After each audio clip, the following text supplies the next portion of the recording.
Are you ready to have a holly jolly holiday? Today I have 5 new Christmas DIYs to share with you, and I am so excited about them because these are great whether you want them for your own home decor or you're looking to sell a few to add a little bit of extra change in your pocket. Either way, I got you covered. Hello and welcome. My name is Jennifer and this is a little bit of Common Crazy where I love sharing easy DIYs and budget decor. Today is extra special because I am collabing with some of my favorite friends here on YouTube, and we are all giving you some Christmas inspiration. This was put together by Shannon, the Daily DIYer. Last year, she actually started a second channel called The Cozy Christmas Cottage. Isn't that the cutest thing ever? Where she shares all things Christmas. The playlist for this collab is listed in the description box, so make sure that you go check that out so you can be inspired and start your Christmas DIYing today. I went to Michael's and they were having a 70% off sale, and that is where I grabbed everything that you're gonna see in today's video. And that is one of my first tips. If you're ever looking at either redoing your own home or to sell items, if you can find them on sale, and that definitely helps to pad that budget. As soon as I saw this large, beautifully framed sign at Michael's for 70% off, I knew I had to snatch that up and bring it home. And once I had it home, I first measured it to know exactly what size I would be working with, and then I decided to paint it green. It was only a matter of choosing what color of green I wanted to paint it. I have both some Waverly paint and some DIY paint. The Waverly paint is super easy to get because you can get it at Walmart. It does have a yellow undertone, and the DIY paint, you can get it locally from someone that distributes it in your area, or you can get it on their website. I chose to go with the DIY paint because it has a blue undertone and I really love the color of it.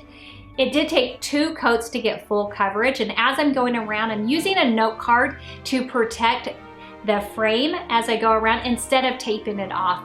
If you prefer to tape it off, by all means, you do whatever is easiest for you. While that was drying, I went ahead and I went into Cricut Design Space to create this Oh Holy Night. I had seen this beautiful Oh Holy Night on Etsy that was just gorgeous, but it was $144. That was out of my budget, and I knew that I could create something myself for much less using the skills that I have, because the one I saw was hand done. I can't do that, but I can design in Design Space and use my Cricut. It did take 2 mats in order to get it because of the width of the bottom was too wide to get it to fit all on one single mat. So this is a rather large sign. Once I had it all cut out, weeded it, and then I got it onto the transfer tape. I first placed the bottom half onto the sign, got that placed where I wanted it, placed the top half on, got that placed.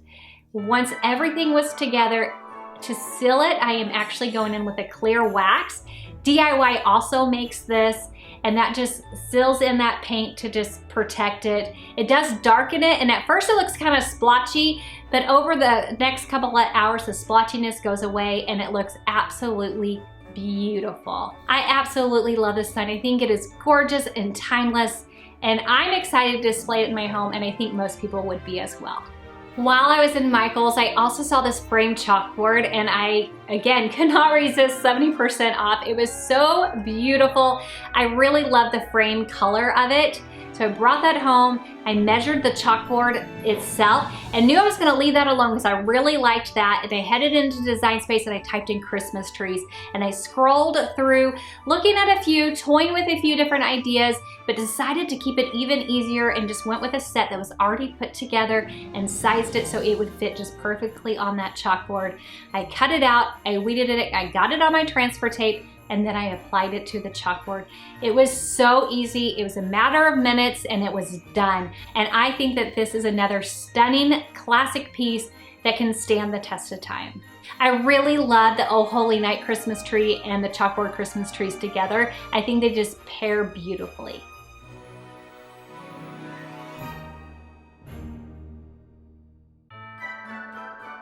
I have a thing for all kinds of containers, and I know that several of you do too because I've had you tell me that you do.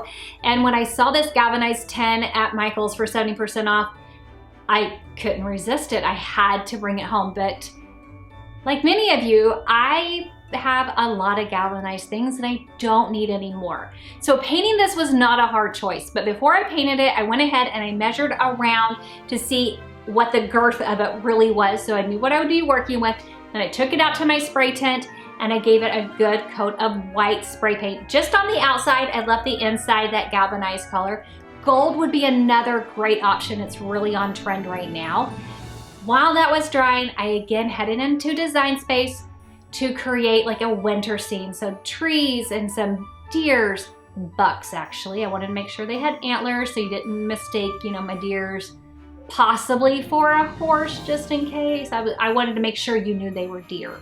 Once I had chosen the winter scene that I wanted, I cut that out, and then before I applied it, I cut them into separate sections because going around the circumference of something round, it's really hard to go all the way around and keep it the way you want it. It's better to do it in small segments. So I actually cut it apart so that I could align it as I went, and I find that much easier. So I took the first piece, I put it right in the center, and that was like my starting point, so I knew where I wanted to start. And that would also help me to know where to stop. And then I added the other pieces as I went around.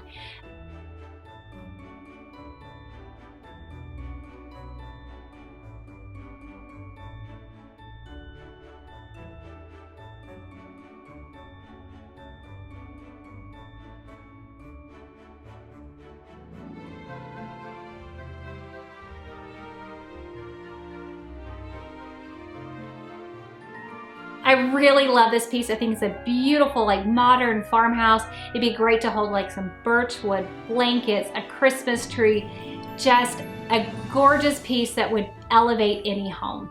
I couldn't pass up this smaller tin either. It's a really solid piece of tin. If you squeeze it, it doesn't budge. It's really just a great piece.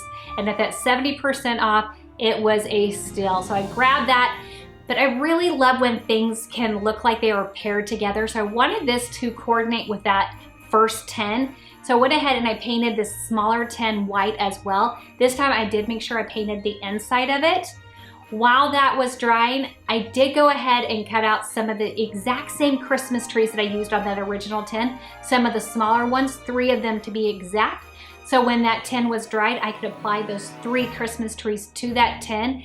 And I really love that. Now to finish that off, I took some outdoor paint. This is from Arteza, and it has a real high gloss to it. It's super shiny, but it gives it that faux enamel look, and that was the perfect finishing touch that this needed. After that, I slipped in a Christmas tree, and voila, this is done. Now, the tin by itself is adorable, but if you are looking to sell something like this, if you pop in the Christmas tree, it definitely is like the piece de la resistance that people will love so they can really see what this should look like. Somebody would definitely love having both of these 2 tins and probably would have a hard time walking away from just one of them. I always think it's great to pair items, especially if you're selling, because that way people are able to see how they look together, and a lot of times they're gonna want more than just one of your items. For the longest time, I have wanted a Santa mailbox. Probably went back to when I was a child. I did a small one last year and I just wasn't pleased with it, and as soon as I saw these cute little tins at Michael's, I knew this just kind of made me think of a vintage Santa mailbox that you would see on a porch. And right now, all things vintage are just super on trend. And that's something to think about if you are selling.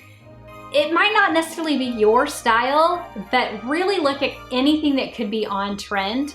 Now, I'm not gonna lie, I like vintage things. Always have, always will, whether it's on trend or not, it doesn't even matter.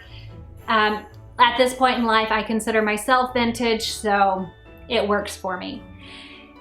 I knew that this was gonna be a bright cherry red, so I painted that mailbox inside, outside, all the way around, and while that red was drying, I went into Cricut Design Space and I designed letters to Santa with the cutest little reindeer mail, and on the bottom it says, "Drop here for North Pole delivery." Isn't this just the cutest thing?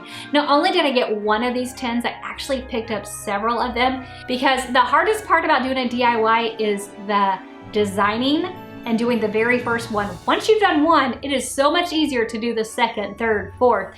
So it would be so easy for me to go back in and do several of these.